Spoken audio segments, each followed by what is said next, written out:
Ah. And good evening and welcome to an election edition of The People. I'm Robert Chernin. Nice to be joining you again. So another year, another election. And you know what that means, right? It means more boarding up of the buildings, more businesses shutting down in anticipation, calling out the National Guard. And the rest of the country is on pins and needles to see, depending on who wins, just how peaceful these mostly peaceful protests will now be going forward. On a very serious, less cynical note, because I am from New Jersey, which is where the cynicism comes from, here's what I hope for. I hope whoever wins this election, look, everyone knows I'm a Trump supporter, already cast my vote. But regardless, whoever wins this election, I hope it is by a significant majority, an overwhelming majority. I hope there is a clear winner here, both in the Electoral College and the popular vote. Because, ladies and gentlemen, as we've talked about many times, we are not a democracy. We hear the word all the time, but what we are is a constitutional republic. So it is not just popular vote, it is also the Electoral College that matters. Outside, I hope that this is outside any margin of error and any of political shenanigans that may or may not be going on, whether it's ballot harvesting or ballot drop boxes or people who are non-citizens voting, because the Constitution is very clear on that, on federal election law. I also hope that the results are known today or tonight, not tomorrow, not in 5 days, not in 10 days. It is not election month. It is not election season. It is election day. I hope, since I was involved way back in the day, we do not have another replay of 2000 Bush v. Gore in Florida. Based on polling, if it does happen, might end up being in Pennsylvania. Here's what else I hope is that going forward, that while I'm a 10th Amendment guy, that I respect states' rights to control their elections, I hope that we at some point establish a national holiday for federal elections. So that takes that off the table. I hope that we have voter ID. It's a simple thing. You have to have an ID from everything from birth to death. And I hope that there is some paper trail to be able to non-computerize so that each and every vote does count in this. I am an old Ronald Reagan guy. It is trust, but verify. And it's a very simple thing. The right to vote is a sacred American obligation. And I hope that, because we're not a democracy, that I hope that people understand that it starts and ends at the ballot box. It is a sacred right. Now, that's what I hope for. Of course, then again, I still believe in the tooth fairy, and I still believe that Oswald acted alone in shooting Kennedy. So there's that, and what the hell do I know? In any event, ladies, welcome, and gentlemen, welcome to election night of the people. We're thrilled to bring back with us Ericka. Come on back in. Yes. And we're thrilled to have Paul Teller, the executive director and SVP of Advancing American Freedom, and Samantha Ettus joining us, New York Times bestselling author, podcaster, 2024 New Voices, which if you haven't seen, you have to check that out as well. It's been making a huge dent. Paul, Samantha, welcome to Of the People. Thank you, Bob and Ericka. I dressed up for you today. I'm wearing my 2016 Hillary for President sweater. I like it. I like throwbacks. I like vintage. I'm into it. Well, if you like vintage, you like me, because just you look at me, I am vintage. So that's okay. I got that part. So I want to jump right into this. And Samantha, since you have the vintage sweater, we're going to start with you. You are on the West Coast. Just sort of, what are you seeing? What's the turnout like? I mean, obviously, I don't think in any realistic possibility that Donald Trump takes California, but what's the energy like? What are you seeing there? Yes, I am in the very conservative state of California, where I don't think that Kamala has too much to worry about, although I really think that this year is an election unlike any other we've ever seen. And I do think that it's going to be closer in California than people anticipate. And Really? that doesn't mean that I think that, Trump is going to sweep in other typically Democratic places. But I do think that voting is different this year. I'm obviously, as you know, a big Jewish activist, and the Jewish population is really going to make a difference in this election. Even though we are very small, we are very mighty in terms of voting. And I do think that we're going to see a lot of surprises tonight. That's a good jump off point. In terms of the Jewish vote, Paul, right? I saw Lakewood, New Jersey, right? Let's stay with the blue states. Lakewood, New Jersey, other places where there's heavy Jewish population, really lining up. Now, I don't know if they're voting for Trump, but certainly there's passion for turnout. What are you seeing within the Jewish community in terms of the vote in the blue states? Because I know, look, you're a DC person, so you must be saturated with all of this. What are you seeing with regards to the Jewish vote? That is the curse, I guess, of being a swamp creature, right? You just get bombarded with information from all over the country, which is both great and overwhelming at the same time. Honestly, I think of the different traditionally Democratic groups that maybe are trending more towards Republicans, Jews are probably the lowest, I'd imagine. In other words, Hispanics are going big time over to Republicans. Blacks, especially black men, seem to be going pretty significantly. And Jews, like maybe a drop in the bucket. I hope I'm wrong, but my fellow Jews anecdotally don't seem to be moving very much. Yeah, there were a couple of friends that seem to have voted Trump that historically voted Democrat. But I don't know. My experience, be curious to Sam's thoughts, but my experience in the Jewish world politically and personally is not many, unfortunately, have moved because other issues are top of mind for them, like abortion, Trump hatred, other such things. We actually, I'm sorry, Sam. We did hear that a lot today when we were out doing exit polling interviews. A lot of people who called themselves Republicans said, I just hate Donald Trump so much that I came out to vote against him. We heard that across the board. So go ahead, Sam. No, I was going to echo what you're saying, Ericka, which is that I think this is such a strange election because you have on one hand, you have an incredible female turnout, which we have never seen this great a turnout of women voters, which is obviously super exciting. But then at the same time, we are seeing a lot of people who are just there to vote against Trump. It would be anyone versus Trump. They're not necessarily in love with Kamala. They're just so, their hatred and fear of Trump is so great that anyone would do instead of him. So I do think that this is a very unusual election. I think that, obviously Nate Silver did a very poor job at predicting the 2016 election, but I do think that even he said that it is literally neck and neck and it's going to be a hair, and he hasn't predicted either way who's going to win. So I think that this is my Oscars. I am just so excited for tonight. Like this is that okay to say when our entire democracy is at stake? Yes, that's how I see it. Yeah, you can bring. Look, when you're done with the show, you can bring the popcorn and you can watch. I'm probably going to have my own. But the interesting thing, you bring up polling, because Sam, in 2016 and in 2020, most all of the polls were wrong. I think the only one that was closest, and Paul, you live in this world more than I do. Wasn't it Trafalgar? I think Trafalgar was the one that got it. They got most accurate pollster back in 2016. So it's so hard with the polls to really figure that out. But here's really what's at stake. And Ericka, do me a favor, pull up the one slide we want to go over, because obviously we're talking about the presidency, and that's for all the bananas, right? But there's so much else that's at stake here. You've got a balance of power in the Senate versus the House, right? You've got a lot more Democratic seats up in the Senate.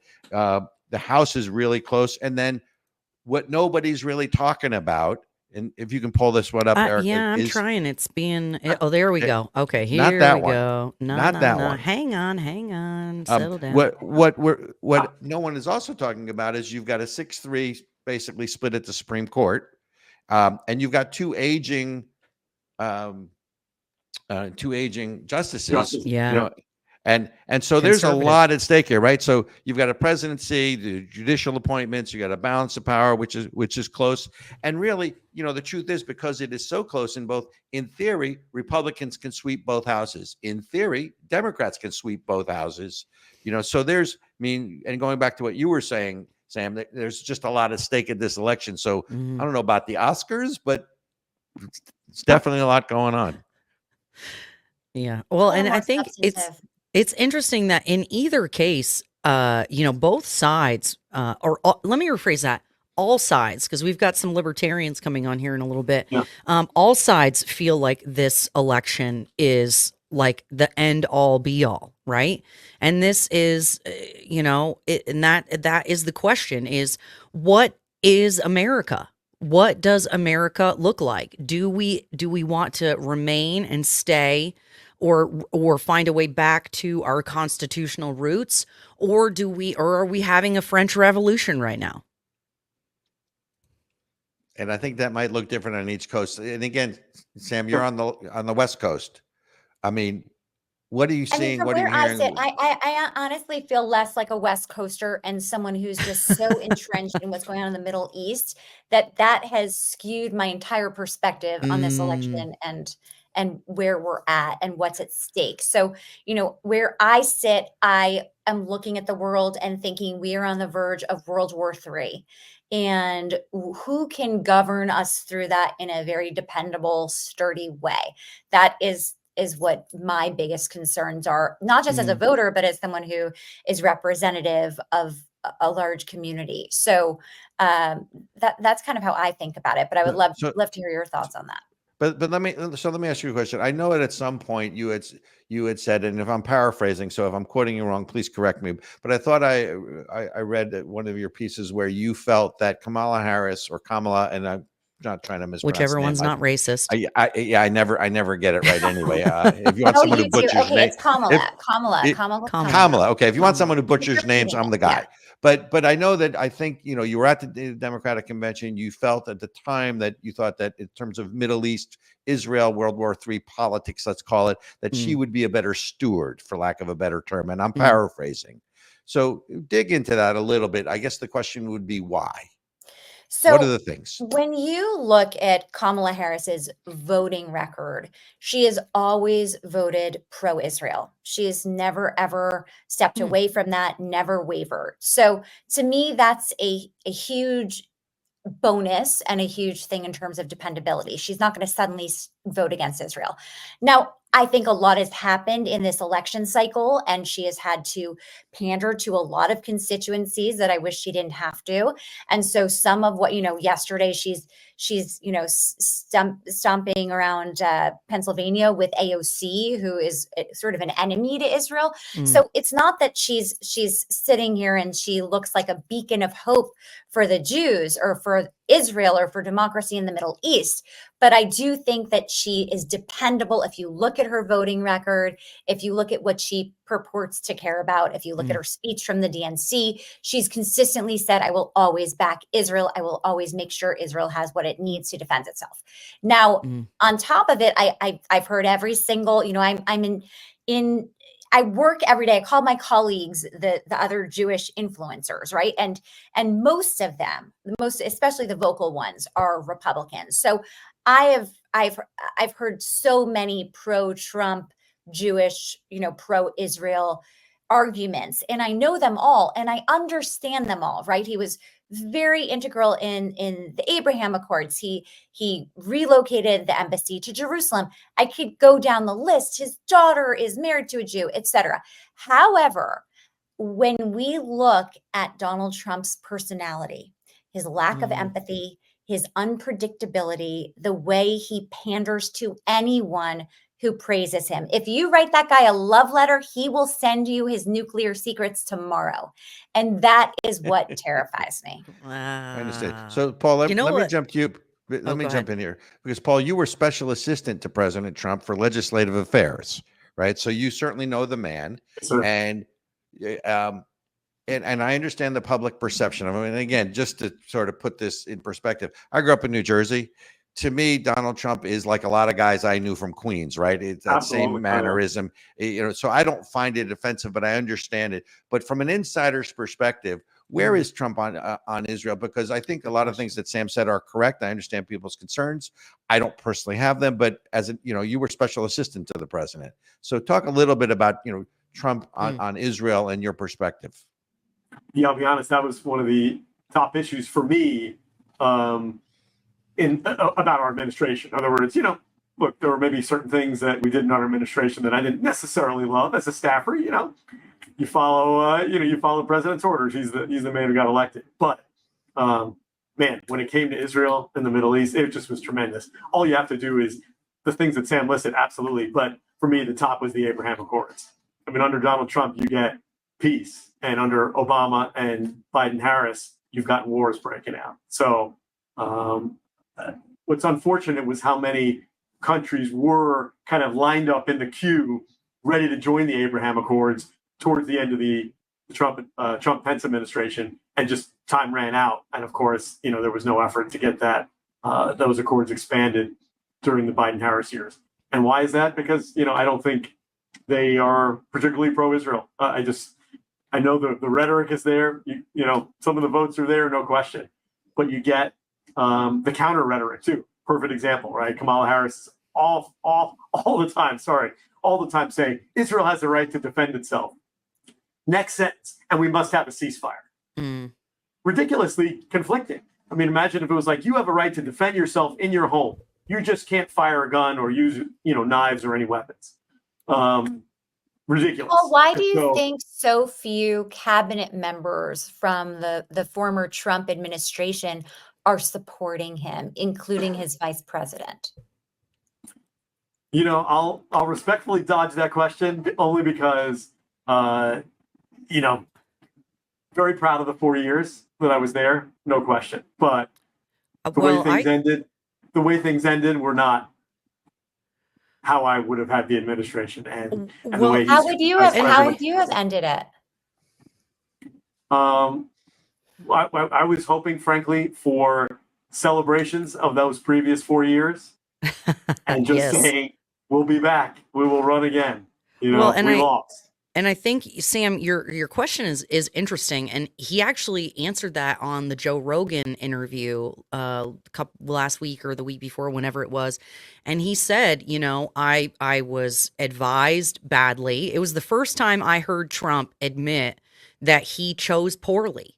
And that he was like, I had a bunch of neocons. I got told to, put all these neocons in place, and then I figured out that they weren't good. And you believed him.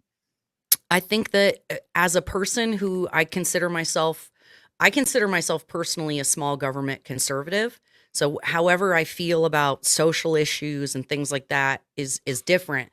But, I don't like those big government conservatives. I'm not a fan of the neocons. I don't like people who send people. I'm not for the foreign wars and all that kind of stuff. So I didn't like anybody he chose. And you think Tulsi Gabbard and RFK and the people he said he's going to choose for his new cabinet are going to be stronger than his previous administration? Yeah, I can answer that question. I actually think they will be. I'm a longtime DC guy. Not like Paul is still there. I actually got out of Dodge about 15 years ago. For better or for worse. And I think that I was involved with Bush 43 when he was governor and he wasn't running, and then he was candidate Bush, and then it was President-elect Bush, it was President Bush, and it was re-election of President Bush. And I will tell you, I saw that man evolve. He was a very different person. The core was still the same, but evolved, was smarter as he went along. I never doubted that he always tried to do the right thing. Right, as you recall, I ran the Jewish outreach for the re-election in 2004. So I think Donald Trump probably learned a lot the first go around. I do believe him. He is not eloquent when he speaks. He is not Obama. I mean, who I think is one of the most gifted speakers I've ever heard. Although I don't really have an issue with it. A lot of the people that were in the first administration were what I would call sort of the establishment.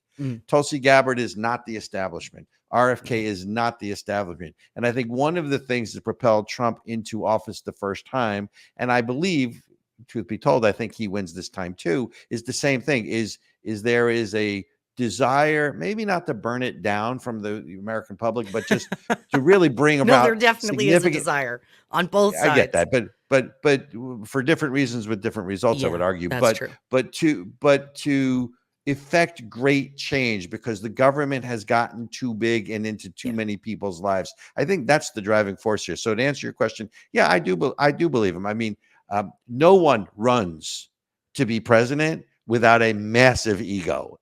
No one. It just doesn't happen. And so, I want to also just be really clear. I don't trust any politicians.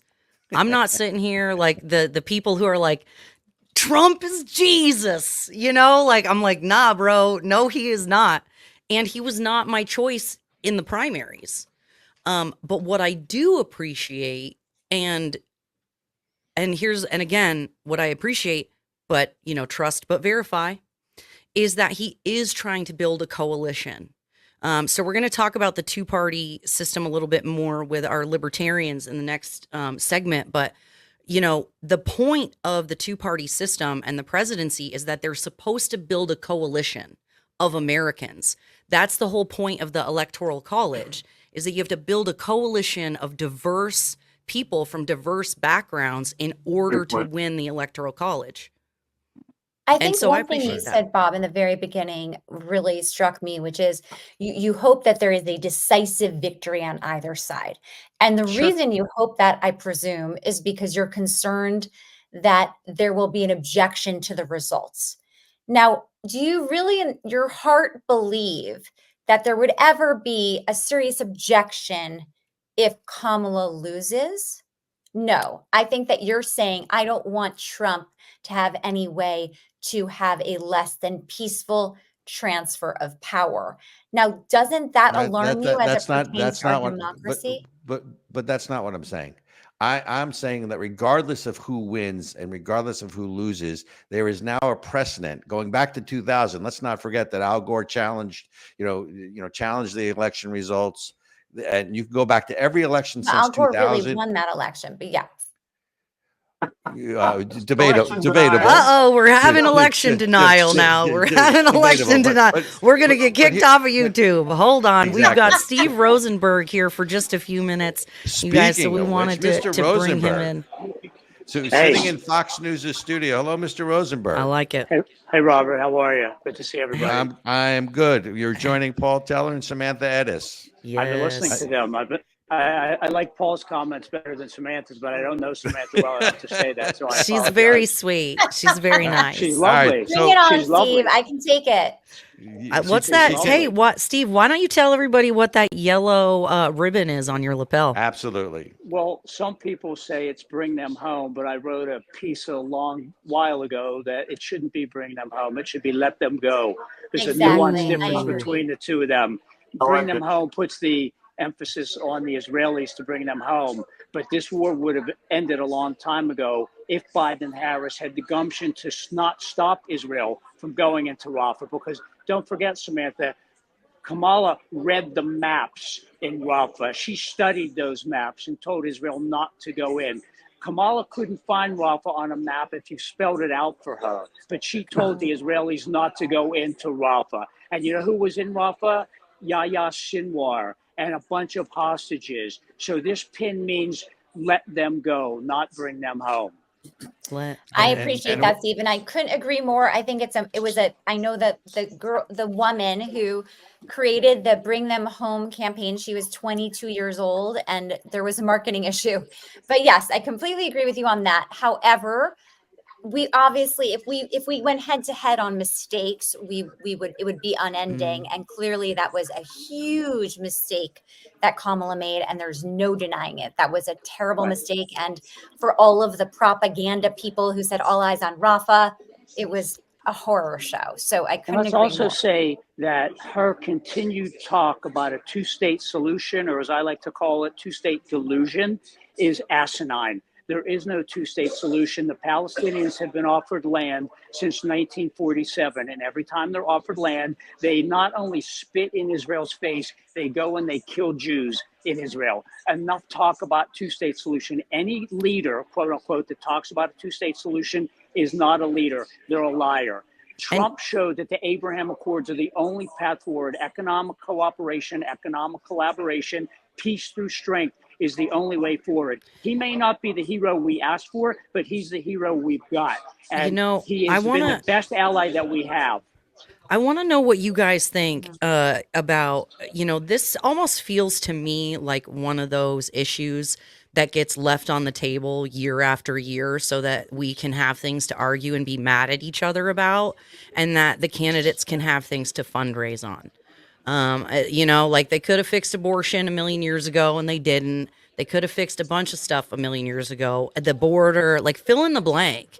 Does anybody else kind of feel like this is one of those issues that our politicians are leaving on the table? Paul, as an insider, I'm kind of curious. I've got my tinfoil hat on. I don't know if you noticed. Yeah, and by issue, you mean Israel? The Israel issue? Is that yeah. Yeah.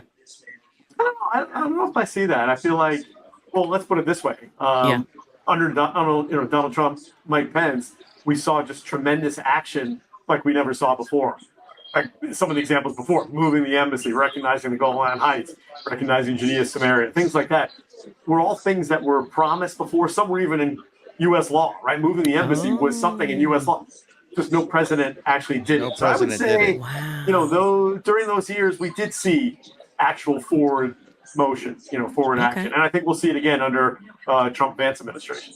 Okay. So don't forget, Sam, we also had the question greatest ambassador that Israel's ever had in David Friedman, and the best Secretary of State that Israel's ever had in Mike Pompeo.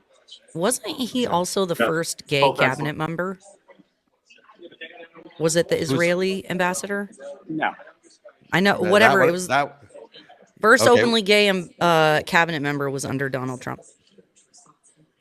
Was that Grinnell? Rick Grinnell? I thought it was Israel, but I'm going to look that up. Ben, will you look that up for me? Yeah, I don't think it was cabinet. But so, Sam, I have a question for you because, one of my concerns, with Kamala, right, is not even necessarily her, although, we could certainly debate that, but it's the company you keep, right? There is such an anti-Semitic wing of the Democratic Party, right? The squad and those things.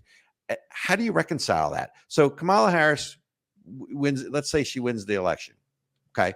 How do you, just like you said, last night she's traipsing around with AOC in Pennsylvania, closing argument. How do you deal with that wing of the party? Because I would argue Joe Biden's history has always been pro-Israel until he became president. And it was at the same time that there was this ascendancy within the Democratic Party of sort of, let's call it the squad wing of the party. I mean, listen, we're slowly getting rid of those people. We've been knocking them off one by one. They're awful. I actually just tweeted to AOC today that everyone will be better off when she leaves the party for good and never comes back. So I'm with you on all of that. However, I think that if we went head to head, I mean, to me, AOC is the equivalent of the David Duke of the Republican Party. We have horrible humans on both sides. And luckily, whoever wins for president, we have to hope, will not be bringing those people over to the White House. And but Robert, it's not Robert. But David Duke's not in Congress. It's not the squad, Robert. It's who she's going to bring with her: Mahar Bitar and Philip Gordon and Elon Goldberg and all those people who are not elected officials. Is harmless. I mean, come on. No, he's not. No, he's not. Look at the records. These are the people that she has surrounded herself with. Biden leftovers, Obama leftovers. These are people that are dangerous to the Jewish community, to Israel. Mahar Bitar is one of the worst offenders against the Jews. Bitar is a problem. Steve, how do you defend Tulsi Gabbard, who's pretty much at this point a known Russian spy, and we need to be fighting against Russia, not with Russia? How do you defend Tulsi Gabbard as a cabinet choice? I don't. So what do you think about that? I would say that Trump would be incorrect in bringing Tulsi Gabbard in, but he said that he's going to be bringing her in. Is 100 times worse. 100 times worse. Look at Mahar Bitar's record. I just look him up. Look at what he has done as a leader of Students for Justice in Palestine. It is incomparable. And to say There's Ilan nothing Goldberg worse is than not Students for Justice in Palestine. I could not agree more. But Well, let's and go that- back to Tulsi Gabbard. Let's go back to RFK. You think he's surrounding himself by people who are smart enough to lead us RFK through World is- War III? RFK is a proponent of Israel and the Jews. I would take RFK all day, every day. Have you followed his rhetoric? He is Every off minute the of every wall. day. RFK is with us, Samantha. RFK is with us. You're He's reading with the us, wrong but, things. But we have a whole world to think about. It's like just thinking about one aspect, and you're a really great dresser just on top. Like that doesn't really matter. Right? Samantha, this is a one-issue election. If there are no Jews left in 4 years, nothing else matters. And RFK is staunchly with us. I don't care about abortion or climate or gun control or anything else if we're all sitting in the camps. What do you don't think that on How do October you 7th justify can't happen January here. 6th and the fact that this is a man who said he How will do you not leave justify office what once happens he in gets there? American All right, guys, cities guys, every guys, single what- Yeah, day? no, Guys. no. Every This is single meant day. to be a friendly conversation. Steve, I feel like this we're is on a- I want to Fox. know how do you justify what Exactly. happens in American cities every day? January 6th was a blip compared to what happens in America every and single day under Joe Biden. I think the Kamala point that Harris. you guys are both getting to is that we're all having to justify the worst part of our own parties, right? And that's the reality. Like, you know, Way to bring it home, Erica. I love that. it really is. You, That the is. capital. I think that, but this is the point, isn't it? I mean, you know, we deserve better psyops as Americans. And again, that's why I've got my tinfoil hat. This is these are topics designed to divide us. They are, but I want to go back to Steve's point of this guy Batar. You got to bring him up because he really is poison to the Jews, and he will be he'll be the head of director of national intelligence, will he not, Steve? That's what I'm being told. So this is a bad guy, and again, all of us on here, and Paul, please jump in here. You know, I mean, I've never known other than Samantha and Steve, you usually are much more talkative than me, right? So I mean. Not used to you being so quiet, Paul. Okay. But if you look up this guy Batar, he's going to be director of national intelligence, and as we all know, as goes Israel, goes the Western world, right? So it's not just we all know that as Jews, it's a canary in the coal mine. This is not just a battle to drive the Jews into the sea. This is a fundamental war of civilizations, right? Sort of a radical Islamic view versus Western values that supports women's rights, gay rights, freedom of speech, freedom of the press, those kinds of things. Paul, what do you know about Batar, Paul? Because I know you are. No, I was actually not a lot. Not a lot. In fact, I'm sitting here going like, like, we got to bring him up. I apologize. Oh, Steve? put on the spot. Steve, you're on. Sorry. He's a bad guy. His rhetoric, his leadership in SJP, his connectivity to the Muslim leadership, Arab leaders, and the Muslim Brotherhood. And the Muslim, it's beyond. And I has don't been think a he'll end up rising being in leader. the cabinet. I really don't. I'll take those odds. If you want to make a side bet, Samantha, I'll take it. Well, and this is why. This, I love this conversation. I love this conversation, and here's why, because you guys are setting us up for the next segment. It's perfect. This is why I always say that, we're not supposed to care this much about who the president of the United States is. Things have gone too far when everyone thinks that the world is going to end based on who the president is, and it was never supposed to be that way. But don't you think, Erica, that this hysteria was started by Trump? I mean, listen, if Ben Sass or someone more normal and mainstream in the Republican Party was the candidate, we wouldn't feel this hysteria. But the Republican electorate Obama. doesn't want traditional. The Republican Party is sick and tired of neocons and the same old. They want people who don't look down on them, who don't call them bitter clingers and deplorables. When you have our political class continuously demonizing the American people, shipping their jobs overseas, and again, demonizing them for their beliefs, like unfortunately, the Democratic Party left many of us behind. I'm a person who used to consider myself a Democrat, and then I got called all kinds of names, and I was told a bunch of crap, and then I found out that fake news was real, and they were really lying about the stuff Donald Trump said, and it ruined me. It Hey, ruined Robert, me. I have to go. Sorry, Okay. I didn't want to, I just want to say that if there was no Obama, there would be no Trump. Obama started all this. So Yes. on that note, I got to go. See you guys. Thanks for I having Steve. me. agree with that. Thanks, Steve. So I want to go back to Mahar Bitar. I check in the chat. You're going to see a link. It's a Canary Mission. It's a Canary Mission link on who this guy is. Yep. He is slotted to be the head of Director of National Intelligence. I mean, that is a known. Well, it's not a fact, right? It is a supposition. But I agree with Steve. I mean, the problem is not even necessarily Kamala Harris to me, but the people that she surrounds herself with. And a lot of that, he is correct, is sort of a leftover, some in the Obama administration. And let's not forget the ascendancy of the Muslim Brotherhood in Egypt, with Obama's encouragement in 2008. So look, it's a concern. I think we agree on the next thing about this segment is we agree on the goals. I think we may disagree on how to get there. Yeah. But here's Mahar Bitar. So for the people on the show, listening to the show, I don't mean you, Sam, or you, Paul. This is the guy that you need to research. He is a pro-Hamas, pro-Palestinian, anti-Israel member of the Biden administration with the likelihood of being appointed the head of Director of National Intelligence.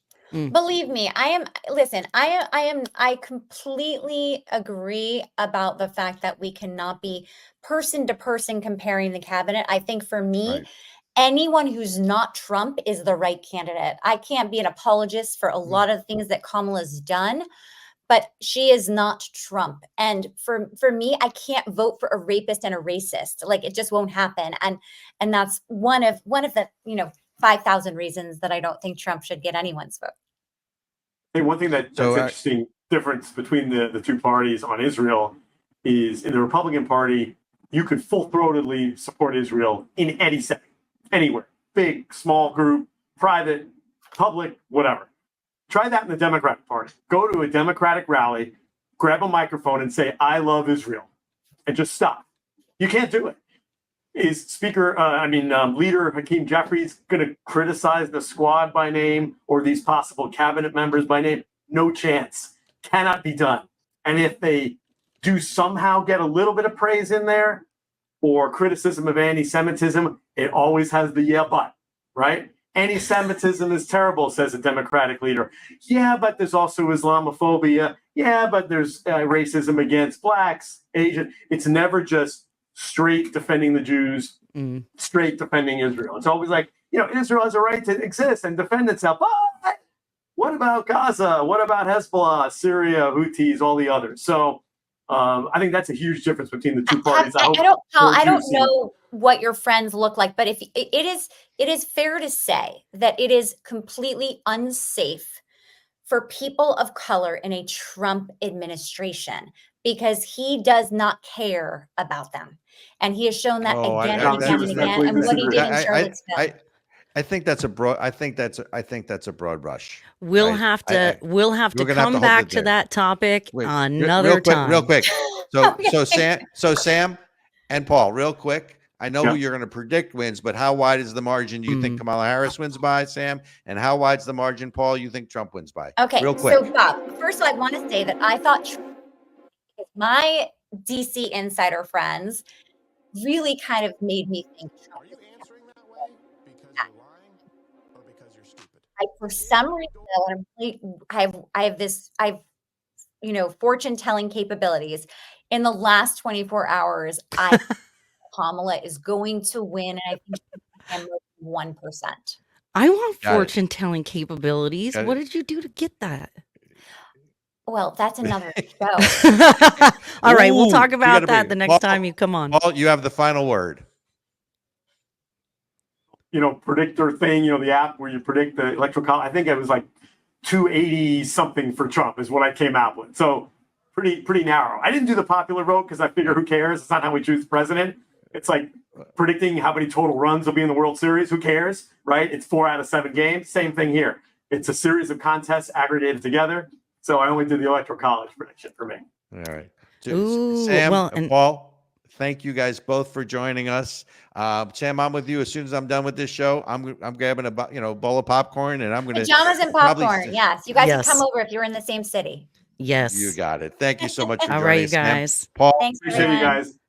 Thank Thank you. you. Thank you. Okay, so we're going to take just a moment to hear from our sponsor, ASIC, and hear what they have to say about defending American freedom.